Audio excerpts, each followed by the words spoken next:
when you go out to war against your enemies, and Adonai your God hands them over to you, and you take prisoners, and you see among the prisoners a woman who looks good to you, and you feel attracted to her and want her as your wife, you are to bring her home to your house, where she will shave her head, cut her fingernails, and remove her prison clothing.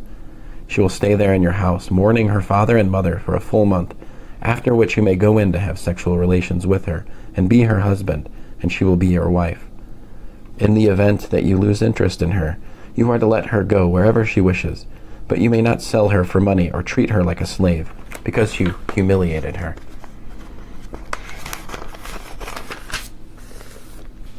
If a man has 2 wives, the one loved and the other unloved, and both the loved and unloved wives have borne him children, and if the firstborn son is the child of the unloved wife, then when it comes time for him to pass his inheritance on to his sons, he may not give the inheritance due the firstborn to the son of the loved wife in place of the son of the unloved one, who is in fact the firstborn. No, he must acknowledge as firstborn the son of the unloved wife, by giving him a double portion of everything he owns, for he is the firstfruits of his manhood, and the right of the firstborn is his.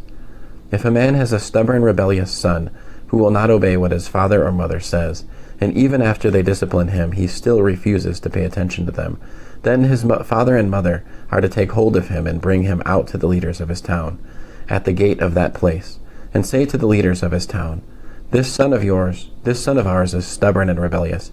He doesn't pay attention to us, lives wildly, gets drunk. Then all the men of his town are to stone him to death. In this way you will put an end to such wickedness among you, and all Israel will hear about it and be afraid. If someone has committed a capital crime and is put to death, then hung on a tree, his body is not to remain all night on the tree, but you must bury him the same day, because a person who has been hanged has been cursed by God, so that you will not defile your land, which Adonai your God is giving you to inherit. Deuteronomy, Devarim, chapter 22. You are not to watch your brother's ox or sheep straying, and behave as if you hadn't seen it. You must bring it back to your brother. If your brother is not close by, or you don't know who the owner is, you are to bring it home to your house, and it will remain with you until your brother asks for it. Then you are to give it back to him. You are to do the same with his donkey, his coat, or anything else of your brother's that he loses. If you find something that he lost, you must not ignore it. If you see your brother's donkey or ox collapsed on the road, you may not behave as if you hadn't seen it. You must help him get it up on its feet again. A woman is not to wear men's clothing, and a man is not to put on women's clothing, for whoever does these things is detestable to Adonai your God. If, as you are walking along, you happen to see a bird's nest in a tree, or on the ground with chicks or eggs, and the mother bird is sitting on the chicks or the eggs, you are not to take the mother with the chicks. You must let the mother go, but you may take the chicks for yourself, so that things may go well with you, and you will prolong your life.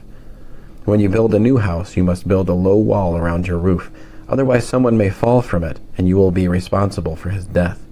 You are not to sow 2 kinds of seed between your rows of vines. If you do, both the 2 harvested crops and the yields from the vines must be forfeited. You are not to plow with an ox and a donkey together.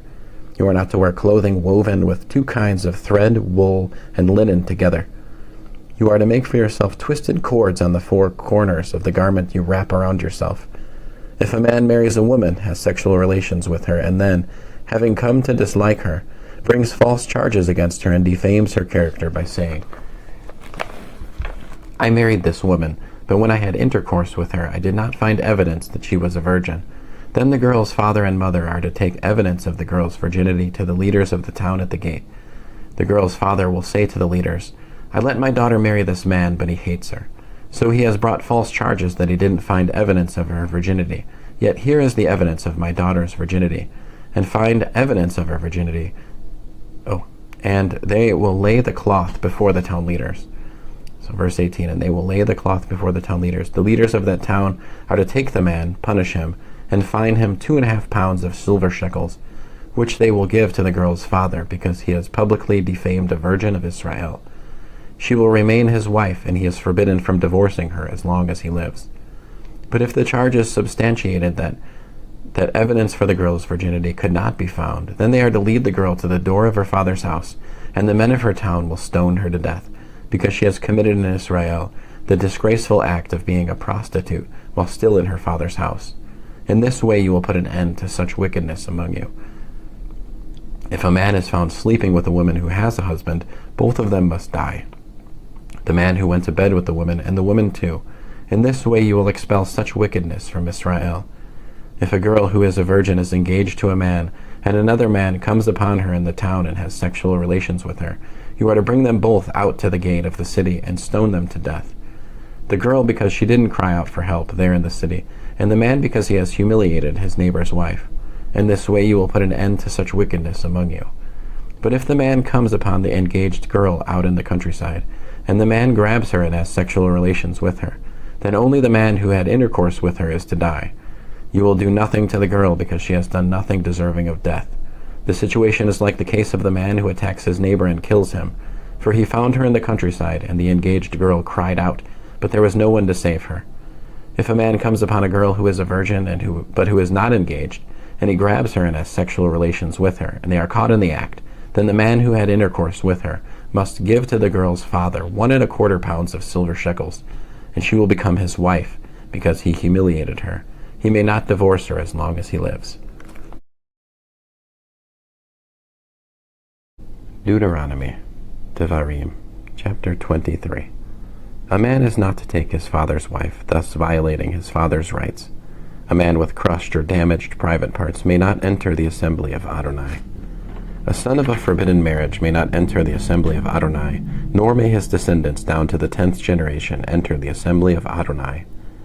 No Ammoni or Moavi may enter the assembly of Adonai, nor may any of his descendants down to the 10th generation ever enter the assembly of Adonai, because they did not supply you with food and water when you were on the road after leaving Egypt, and because they hired Bilaam, the son of Bor, from Petor in Aram Naharaim, to put a curse on you.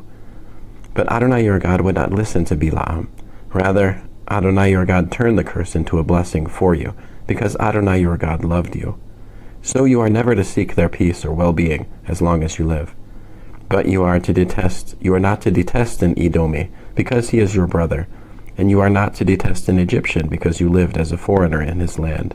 The 3rd generation of children born to them may enter the assembly of Adonai.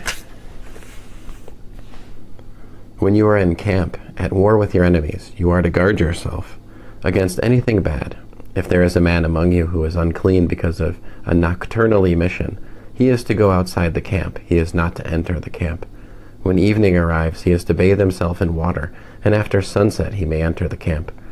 Also, you are to have an area outside the camp to use as a latrine.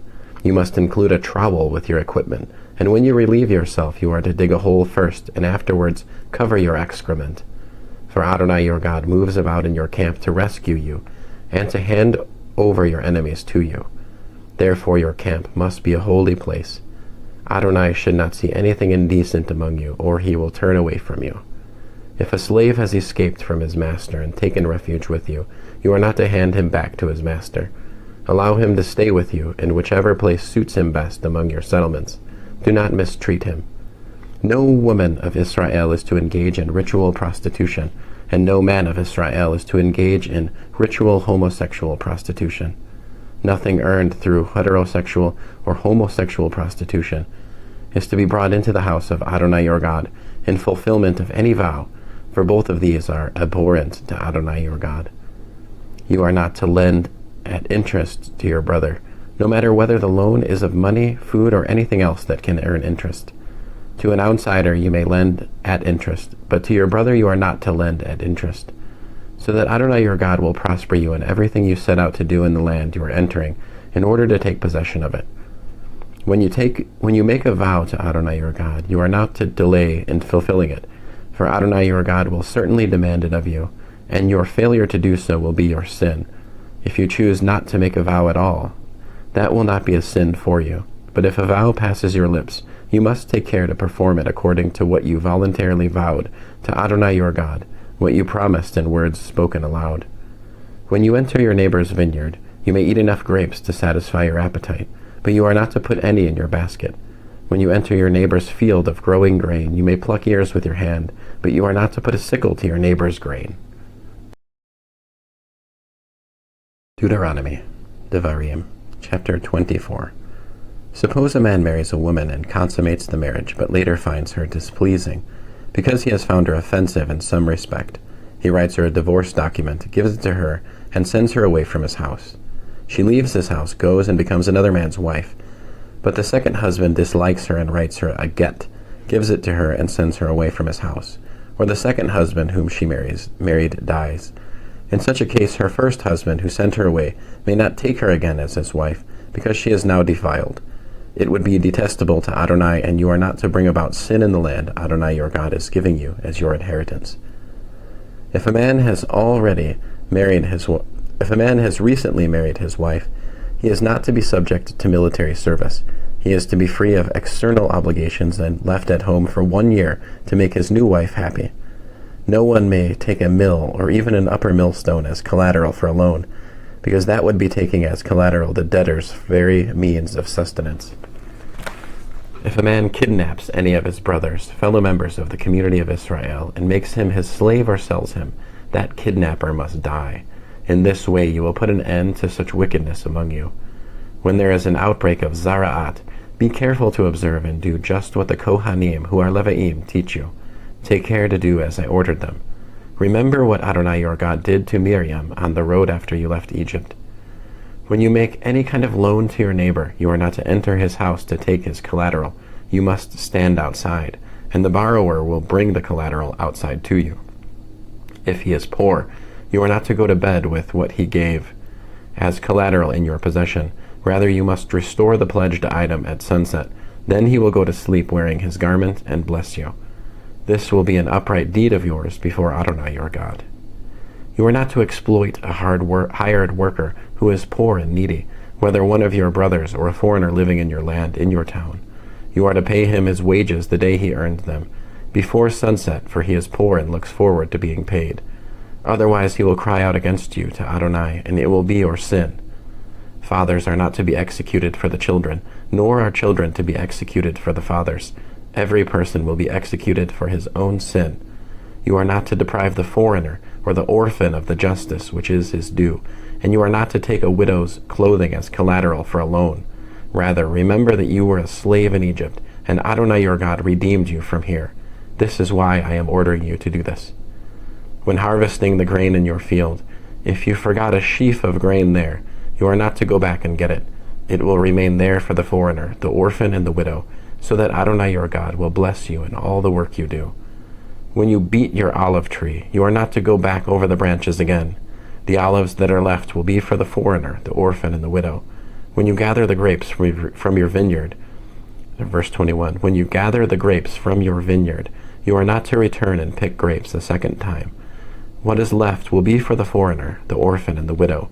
Remember that you were a slave in the land of Egypt. That is why I am ordering you to do this. Deuteronomy, Devarim, chapter 25. If people have a dispute, seek its resolution in court, and the judges render a decision in favor of the righteous one, and condemning the wicked one, then if the wicked one deserves to be flogged, the judge is to have him lie down and be flogged in his presence. The number of strokes is to be proportionate to his offense, but the maximum number is 40. He is not to exceed this. If he goes over this limit and beats him more than this, your brother will be humiliated before your eyes. You are not to muzzle an ox when it is treading out the grain. If brothers live together and one of them dies childless, his widow is not to marry someone unrelated to him. Her husband's brother is to go to her and perform the duty of a brother-in-law by marrying her. The first child she bears will succeed to the name of his dead brother, so that his name will not be eliminated from Israel. If the man does not wish to marry his brother's widow, then his brother's widow is to go up to the gate, to the leaders, and say, My brother-in-law refuses to raise up for his brother a name in Israel. He will not perform the duty of a husband's brother for me. The leaders of his town are to summon him and speak to him. If, on appearing before them, he continues to say, I don't want to marry her, then his brother's widow is to approach him in the presence of the elders, pull his sandal off his foot, spit in his face, and say, This is what is done to the man who refuses to build up his brother's family. From that time on, his family is to be known in Israel as the family of the man who had his sandal pulled off. If men are fighting with each other, and the wife of one comes up to help her husband get away from the man attacking him by grabbing the attacker's private parts with her hand, you are to cut off her hand. Show no pity. You are not to have in your pack 2 sets of weights, one heavy, the other light. You are not to have in your house 2 sets of measures, one big, the other small. You are to have a correct and fair weight, and you are to have a correct and fair measure, so that you will prolong your days in the land Adonai your God is giving you. For all who do such things, all who deal dishonestly, are detestable to Adonai your God. Remember what Amalek did to you on the road as you were coming out of Egypt, how he met you by the road, attacked those in the rear, those who were exhausted and straggling behind, when you were tired and weary. He did not fear God. Therefore, when Adonai your God has given you rest from all your surrounding enemies in the land Adonai your God is giving you as your inheritance to possess, you are to blot out all memory of Amalek from under heaven. Don't forget.